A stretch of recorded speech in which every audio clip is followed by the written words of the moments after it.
उमरिया जिले में 27 फरवरी 2013 को मध्य प्रदेश शासन द्वारा संजीवनी 108 आपातकालीन वाहन सेवा की शुरुआत जिला चिकित्सालय से हरी झंडी दिखाकर की गई थी। इस सेवा का उद्देश्य जिले की जनता को त्वरित और मुफ्त चिकित्सा सहायता उपलब्ध कराना था, लेकिन मौजूदा समय में इस योजना पर जय Ambe emergency service private limited company की कार्यशैली सवालों के घेरे में है।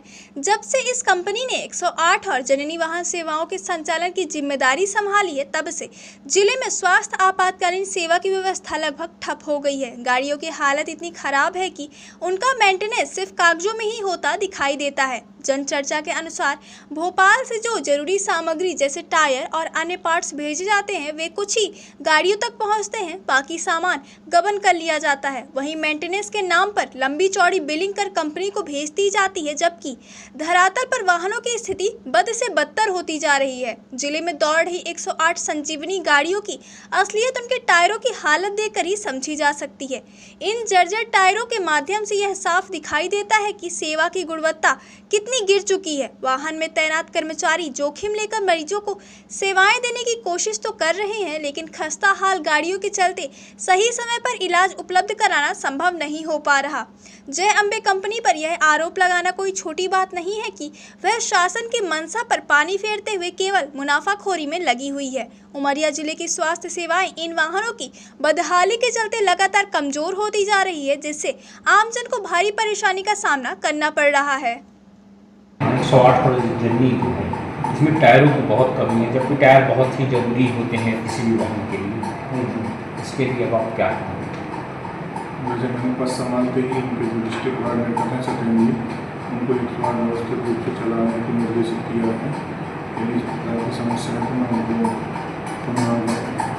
निर्देशित करूँगा कि वो इस प्रकार की 108 में सर देखने को मिला है कि अक्सर ड्रेस नहीं करने रहते हैं। इसके लिए भी हमने जो उनको पत्र लिखा है उसमें ड्रेस निर्धारित ड्रेस कोड जो उनका है, निर्धारित लोकेशन जो उनकी है, गाड़ी का मेंटेनेंस प्रॉपर होना चाहिए, गाड़ी मेंटेन प्रॉपर रहे।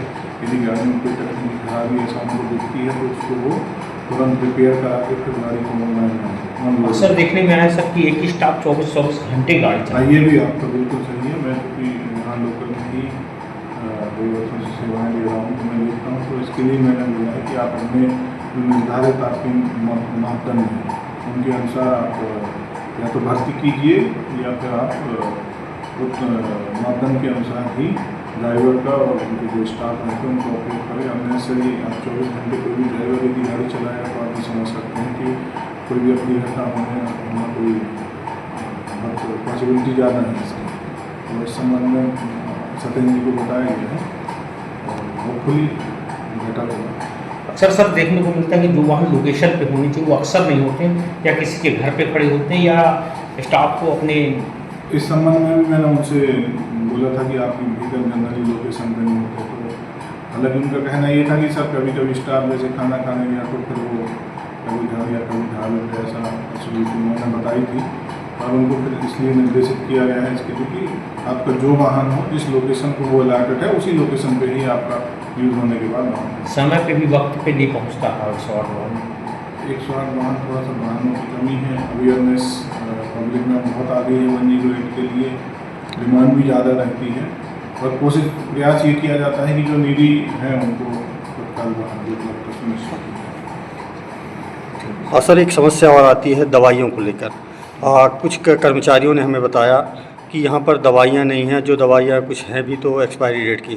सर जिला अंतर्गत जो एक नोडल होते हैं वो क्या माहवार इनकी जांच वगैरह नहीं करते हैं? मैं डॉक्टर संदीप सिंह, मैं जो डिस्ट्रिक्ट इंचार्ज हैं, हमने उनको निर्देशित किया है कि आप हर माह इसका रिव्यू करें और एटलीस्ट 3 महीने का स्टॉक मेंटेन रहे हर PSC SSC लेवल तक इसकी नियमित समीक्षा करें। मैं भी इस फील्ड स्वयं पर्सनली कोशिश करूँगा कि व्यवस्थाएँ